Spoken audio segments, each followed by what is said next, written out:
I've always trusted technology more than people. People lie, people forget, and people make mistakes. But a GPS?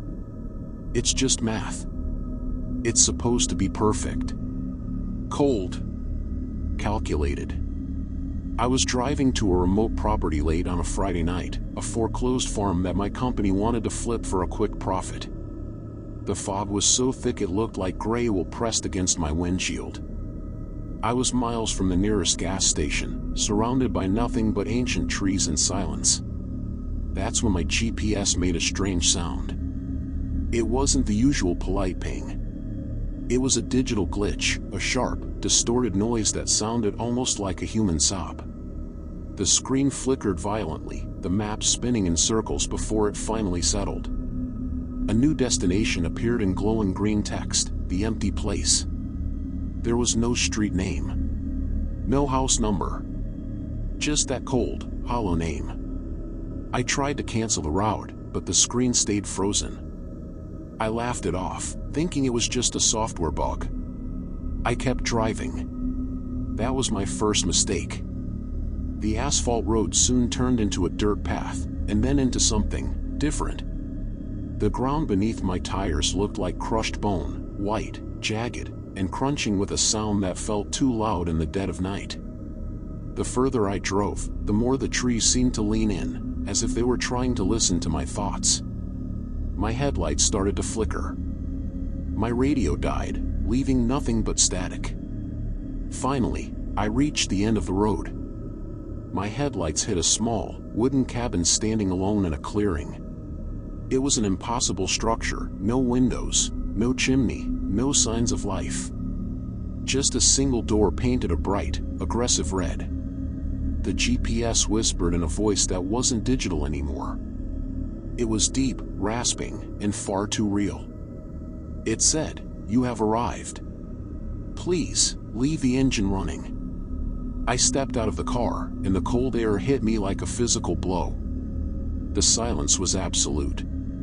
No crickets, no wind, not even the sound of my own breathing. I walked toward that red door, my boots crunching on the strange white gravel. My hand reached for the handle, but before my skin could touch the metal, I heard a heavy thud from behind me. My car door, it had clicked shut on its own. And then, the engine started to rev. It wasn't an idle hum anymore. It was screaming, the needle hitting the red line as the engine roared in the darkness. I turned around, my heart hammering against my ribs. The car was sitting there, empty. But the headlights were flashing rhythmically, like a heartbeat. Flash. Flash. Flash. I ran back to the car and tried to pull the handle, but it was locked tight. I looked through the glass at the GPS screen. It didn't show a map anymore. It showed a live video feed of me. I was watching myself stand right there on the gravel, looking into the car. The camera angle was from inside the dashboard. The GPS spoke one last time, its voice loud and vibrating through the glass, rerouting to the basement. Suddenly, the ground beneath my feet didn't feel like gravel anymore. It felt soft. It felt like cold, damp skin. I looked down, and the earth itself seemed to be breathing. The red door of the cabin swung open with a violent crack. A hand, a massive, metallic hand made of rusted car parts and jagged steel, reached out from the darkness and grabbed my ankle with a grip that felt like a vice. I didn't scream. My voice felt trapped in my throat. As I was being dragged toward the pitch-black interior of the cabin, I looked at my car one last time. In the driver's seat, a shadow began to form. I saw my own reflection in the window, but the reflection wasn't moving with me. It stayed there, sitting perfectly still in the driver's seat, gripping the steering wheel. It turned its head slowly, looked me in the eyes, and smiled a cold, digital smile. The engine roared one last time, and the car began to move, driving back down the path of crushed bones. I realized then that the GPS hadn't made a mistake. It didn't need a driver, it needed a replacement. It had found exactly what it was looking for. A new body to wear, and a new life to drive. People say selling real estate is the hardest job in the world. But for me, the challenge doesn't start with the paperwork. It starts when a client's home looks less like a living space and more like a crime scene. I was standing in a hallway, staring at a heavy oak door reinforced with 5 massive steel locks. Behind that door, a stench was brewing, something thick, metallic, and ancient. But hey, a commission is a commission, right? The exterior of the house was a classic suburban dream. Manicured lawn, white picket fence, the works. But the moment I stepped inside, the dream turned into a feverish haze. My client, a man who introduced himself only as Mr. Doe, moved with a mechanical stiffness. He wore a heavy leather apron that looked like it had seen decades of heavy-duty work. It was stained in ways I didn't want to analyze. "Quite the quiet neighborhood you have here, Mr. Doe," I said. My voice echoed in the empty, furniture-less hallway. He didn't blink. He just stared ahead, his hands fumbling under his apron. He pulled out a massive iron ring, crowded with heavy, jagged keys. We reached the first bedroom. I call it a bedroom because that's what the floor plan said. But the only thing inside were heavy iron chains bolted into the walls and dark, mahogany-colored stains soaked deep into the original hardwood. I didn't flinch. I tapped my chin and nodded like I was looking at a masterpiece. "You know, these original floors? Incredible," I told him. "None of that cheap laminate stuff. This character, this history, it's easily adding another 50,000 to the appraisal." I could feel his eyes on the back of my neck, a cold, unblinking stare. He was waiting for me to scream, or run, or ask questions. But I'm a salesman. I don't ask questions, I find solutions. He led me further down the hall to the door with the 5 locks.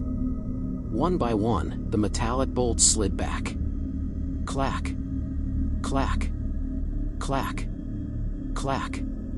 Clack. As the final lock turned, the door groaned open. A wave of cold, foul air hit me so hard it burned my throat. It was the basement. We descended into the pitch black. I could hear his heavy breathing right behind me. My hand searched for a railing, but all I felt was cold, damp concrete. Suddenly, Doe pulled a rusted chain. A single, flickering yellow bulb hissed to life. The basement was a gray tomb. No laundry machines.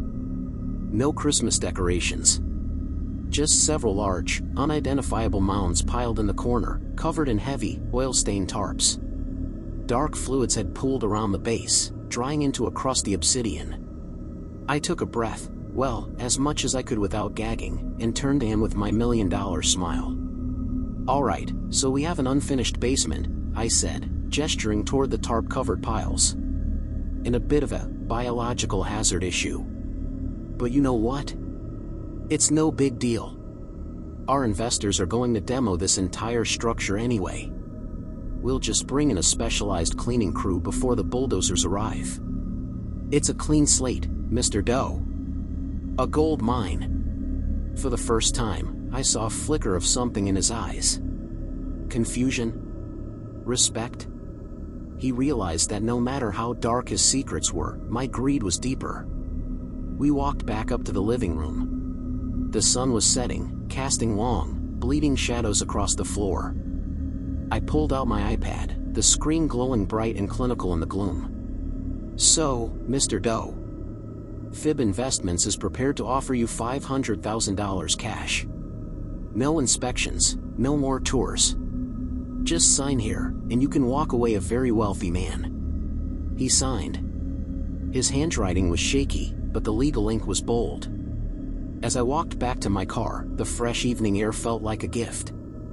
I dialed my boss, Tony, as I sped away. "Colin." "You're alive," Tony joked. "How was the mystery house?"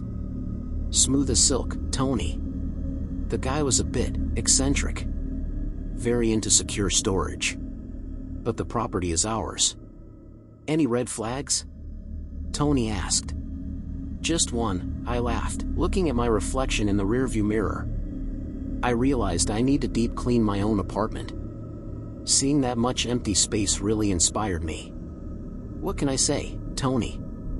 I'm just really good with people.